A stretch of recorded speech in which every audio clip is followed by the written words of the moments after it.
చెడు కూడా అట్లాగే మనం వచ్చింది అధ్యక్ష. మనకి గత ప్రభుత్వం మనకు అందించింది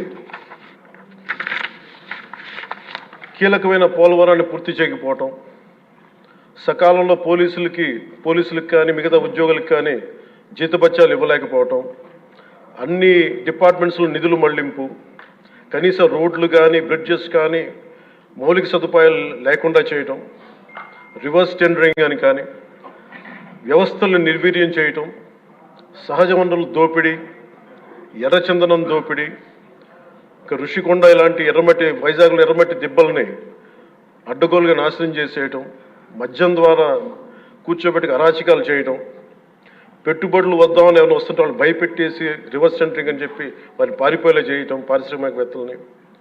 ఇది మనం తద్వారా మనకి వాళ్ళ ద్వారా కూడా వచ్చిన వారసత్వం అధ్యక్ష. వీటన్నిటిని అధిగమించి ఎలా ముందుకెళ్ళాలి, ఏ స్థాయిలో వెళ్ళాలి అనేది నేను మొన్న ఎలక్షన్ ముందు కూడా మా సహచరులందరికీ కూడా చెప్పాను, ప్రతిసారి ప్రజలందరికీ కూడా తెలియజేశాను. ఒక సుదీర్ఘమైన అనుభవం నాయకులు ఈ రాష్ట్రానికి చాలా అవసరం. దేశంలో కూడా ఇంకెవ్వరికి రాని పరిస్థితి మన రాష్ట్రానికి వచ్చింది. మనస్ఫూర్తిగా నేను అంతకుముందు ఏమి చెప్పాను, ఈరోజు కూడా అదే చెప్తున్నా అధ్యక్ష. 4 దశాబ్దాల సుదీర్ఘ అనుభవం ఉన్న శ్రీ గౌరవ ముఖ్యమంత్రి శ్రీ నారా చంద్రబాబు నాయుడు గారి అధ్యక్షతన ఆయన లీడర్షిప్ కింద మేమందరం నేర్చుకుని, నాలాంటి వాడుగా నేర్చుకొని కింద పనిచేయడానికి, రాష్ట్రాన్ని అభివృద్ధి వైపు పయనం చేసేలా ముందుకెళ్ళడానికి సంసిద్ధంగా ఉన్నాం. మేము దాన్ని కట్టుబడి ఉన్నాం. ముఖ్యంగా లా అండ్ ఆర్డర్ చాలా క్షీణించిపోయింది. ఈ లా అండ్ ఆర్డర్ విషయంలో చూస్తే సాక్షాత్తు గౌరవ ముఖ్యమంత్రి గారిని దాదాపు అకారణంగా అన్యాయంగా 53 రోజులు ఆయన్ని ఒక ఫాల్స్ కేసులు పెట్టి జైల్లో పెట్టారు. అలాగే అధ్యక్ష, మీరు కూడా గతంలో మిమ్మల్ని కూడా ఎంత వేధించారో మా అందరికీ తెలుసు, సభ్యులందరికీ తెలుసు. నేను రఘురామకృష్ణరాజు గారు కూడా ఏ స్థాయిలో అనుభవించారో అందరికీ రాష్ట్రం అంతా తెలుసు.